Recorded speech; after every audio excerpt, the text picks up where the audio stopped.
welcome back to the Meadowcraft workshop. Well, I think the time has come after I've given this record power WG200 plenty of practice, as it were, and certainly put a few chisels and plane blades and things like that through it. So what I'm going to do today is, I'll call this, if you like, the final verdict. I have to say that the final verdict is not really 100%. The machine comes with several problems, and they're not so much problems of working. They're problems that I think are inherent in this budget machine. And I think I have to be fair and say that it's the only whetstone grinding machine that I've ever used. I did initially look at the specifications and everything for Tormek, which does seem to be consistently recommended as one of the best machines, but however it was the most expensive. So I was in the market for a budget machine, and the record power machine is definitely in that budget category. Do you save money? Well, I suppose you do, in so much as I can't argue the machine turns, the wheel soaks up the water, the buffing wheel works, the tools that came with it work to a degree. But one of the problems is that I think this machine, shall we say, it exceeds its own expectations. It's not particularly well built. Water sprays everywhere. It's a messy machine. I suppose, having not used a Tormek, I can't draw that comparison, but I know with this machine it's pretty messy. Whenever you address the stone to the quality of the grit, etc., change the quality of the grit, water just pours into the top of the machine. If you turn the speed up anything above slow, water sprays off the wheel. The leather honing strap is a bit of a joke. It's loose in so much as when you put pressure on it, it tends to lift a bit.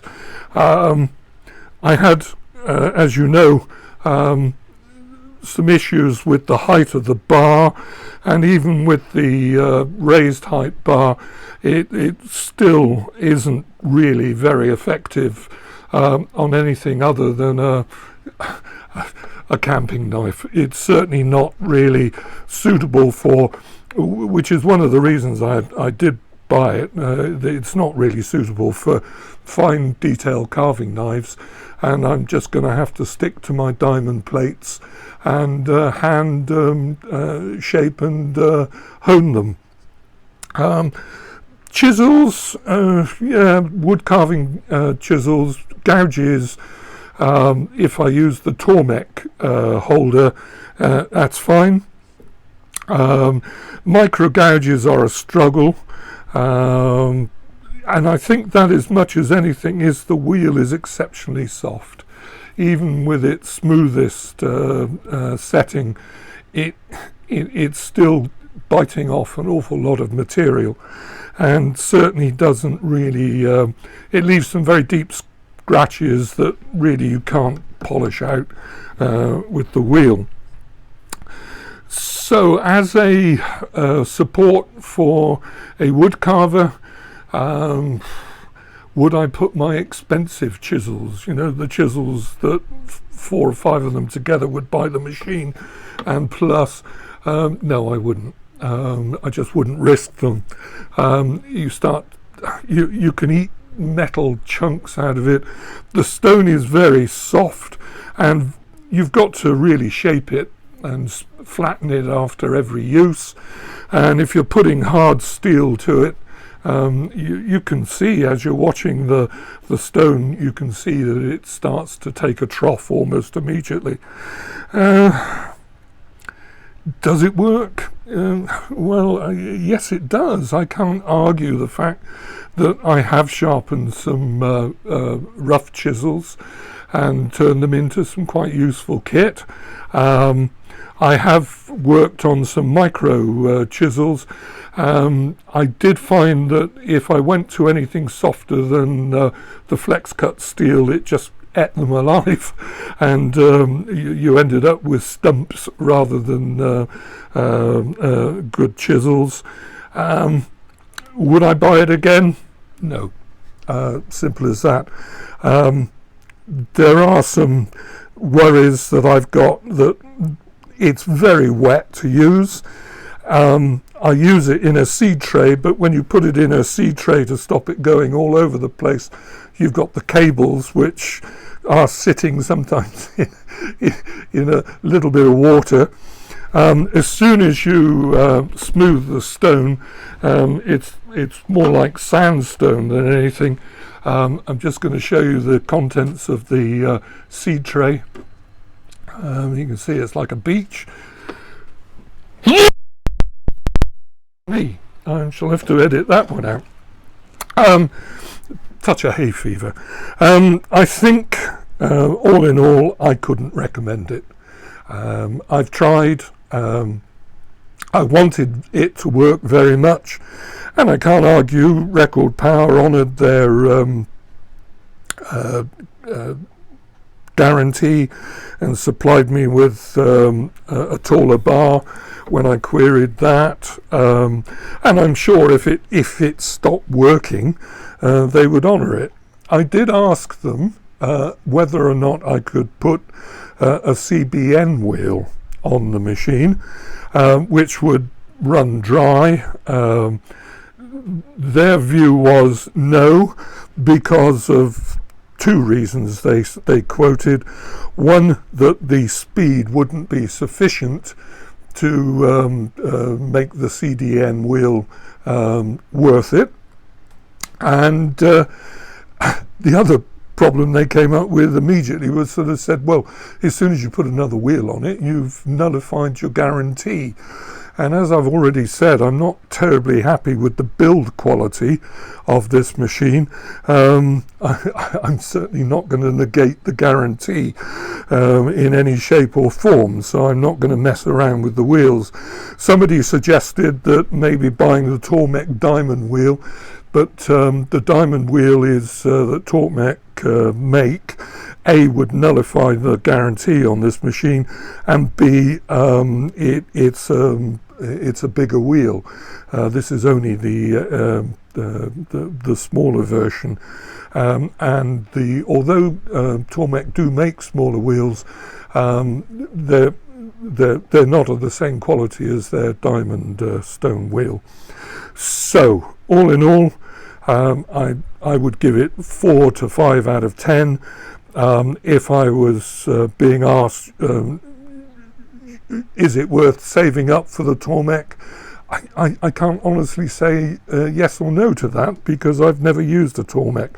But looking at the reviews that are out there, then I think the Tormek may be worth a try, rather than immediately going into a budget machine like this. I'm sure I'm going to get loads of people come back and say, oh, no, it's your skill, you're not using it properly, and that's possibly true. I certainly can't justify sending the machine back and saying that it's not fit for purpose. It hasn't fused yet. The torque control is a joke. All that is, and I've got it up to maximum, it's just a screw that pushes against the motor, and that in itself pushes the motor drive against the wheel very hard, and it's the drive that comes onto the honing wheel that turns the whole machine. The honing wheel wobbles. Some people have said that the joint, the glue is proud, so it bumps up and down. I've not actually seen that, although when I'm using the wheel I definitely feel some vibration like that. The wheel is true in a sense that it doesn't move from side to side, but as I've already said, I'm constantly smoothing it off, and I don't think it's going to last at that size for very much longer. The accessories, well, yep, they do what they say they do. The angle guide is like something out of a Christmas cracker. It's certainly not robust, but it does work. It does tell you what the angle on the blade or the chisel is, but it's certainly not robust. The wheel setting plate, the guide, that's fine, that does the job. But would I buy it again? Yep, I think I can clearly say, given over, I think I would probably have done better to have saved some money and maybe tried out the Tormek and certainly the bigger wheel. I hope this doesn't upset too many record power users, because I don't like upsetting folks, but in truth, if you're thinking about this, think on.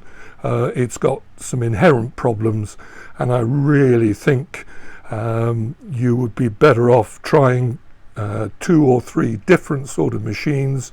Certainly long term I'm going to be looking at a CBN grinder and going to that CBN wheel, because I think that will give me the results I want. And with regards to small carving knives and things like that, then definitely I'm going to be back to my diamond stones, and irrespective of my hands, which aren't very strong anymore, it's something I'm just going to have to learn. Okay, well, thanks very much. Hope that is useful, particularly to anybody who's thinking about it, and I hope to see you back in the workshop in the near future, when I shall be getting back to doing what I really want to do, and that's carve. So I'll be carving wood. Thank you very much again, and keep safe out there and keep well.